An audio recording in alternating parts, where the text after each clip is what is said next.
In this video, we're going to talk a bit about the derivative as a function.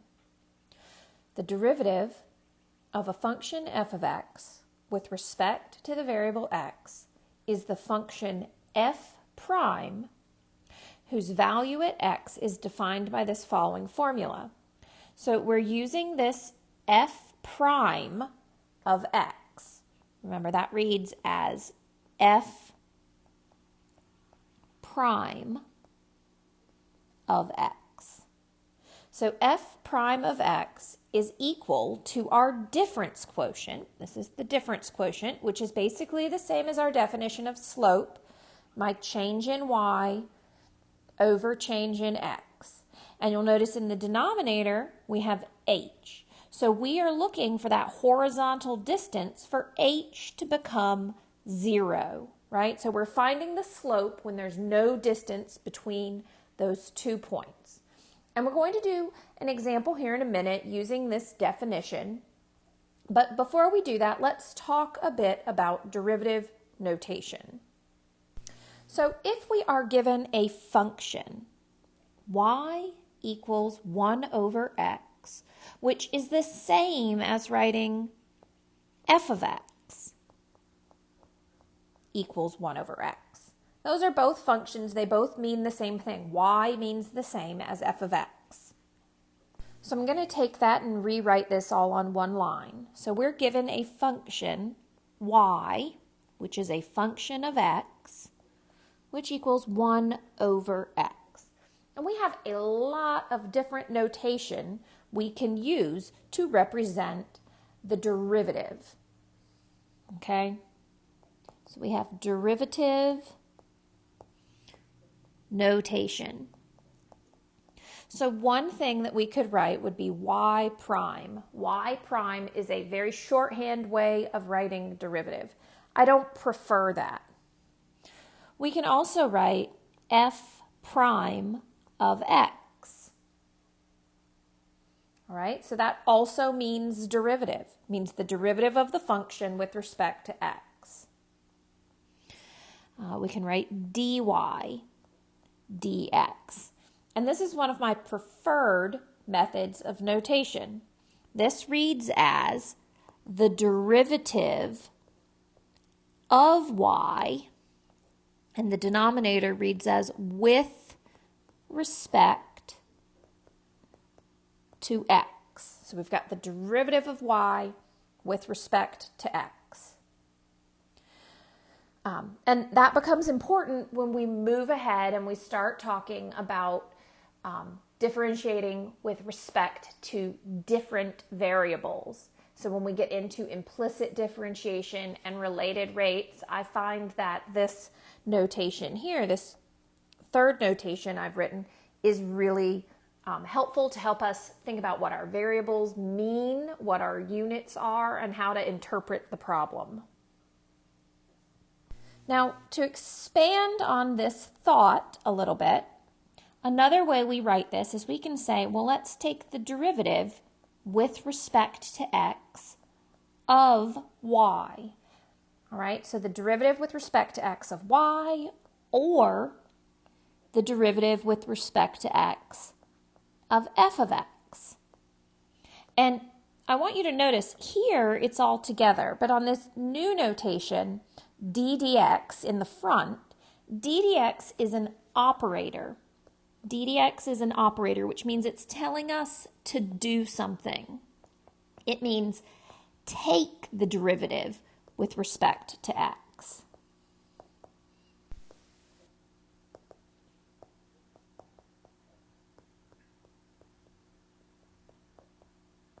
All right, so these two notations means it's telling us to do something. It's saying take d dx, take the derivative with respect to x of that function f of x or y.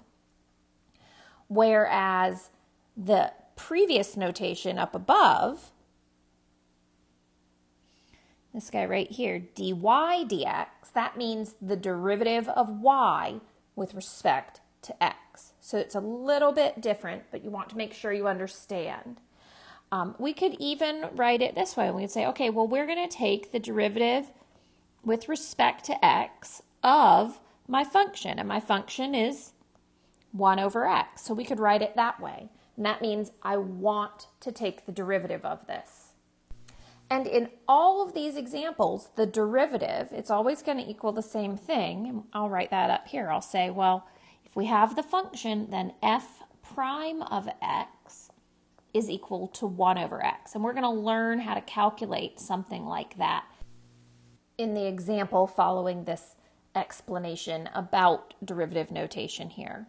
So, and again, I could have written y prime here instead of f prime of x, or my preferred way, which I'll normally write, I'm going to write dy dx. Okay? So, let's do an example finding the derivative. So let me show you that the derivative I just said, the derivative of 1 over x is 1 over x squared. All right, that's what we did on that previous slide. So in this case, I'm going to use my definition of a derivative, and I'm going to write f prime of x. I'm not just going to write equal to, because the function isn't equal to this. The derivative is equal to this. And it's very important that we write that.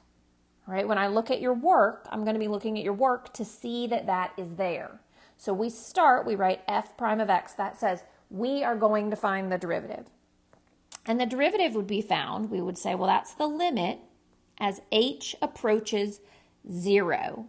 As h approaches 0 of f of x plus h, which is 1 over x plus h, minus f of x, which is my function.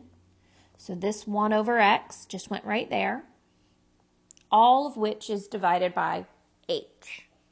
So the goal, we want to simplify this. And again, I want to plug that 0 in for h, but I can't plug 0 in for h because I would end up with an undefined value in the denominator.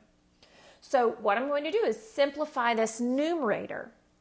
I'm going to add these fractions together, and in order to add fractions, we need to make sure we have a common denominator. When I'm dealing with rational expressions, instead of having to write over h every time, I prefer to rewrite this. I'm going to say, well, this is the limit as h approaches 0 of 1 over h times all of this. And dividing by h, division is the same as multiplying by the reciprocal, so that would be 1 over h. I have 1 over x plus h. I'm going to multiply that by 1, x over x, minus 1 over x, and I'm going to multiply that by x plus h, x plus h.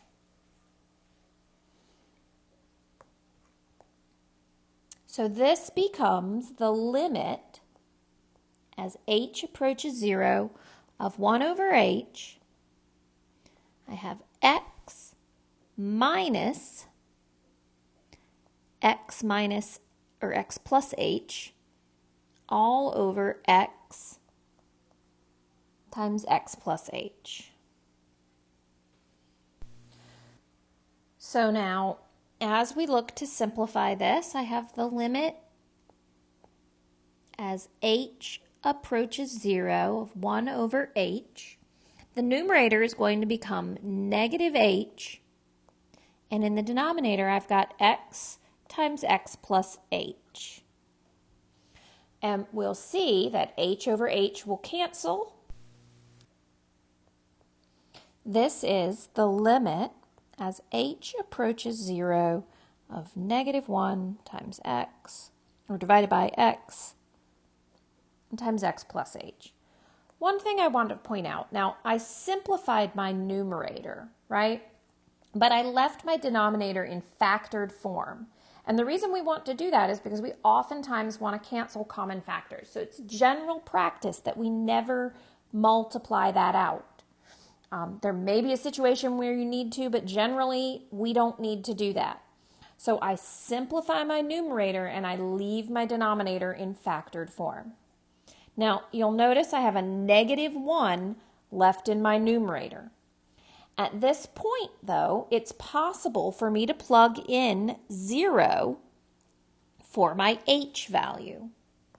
And this lets me see, I think I wrote something wrong on the previous page. I'll fix that in just a minute.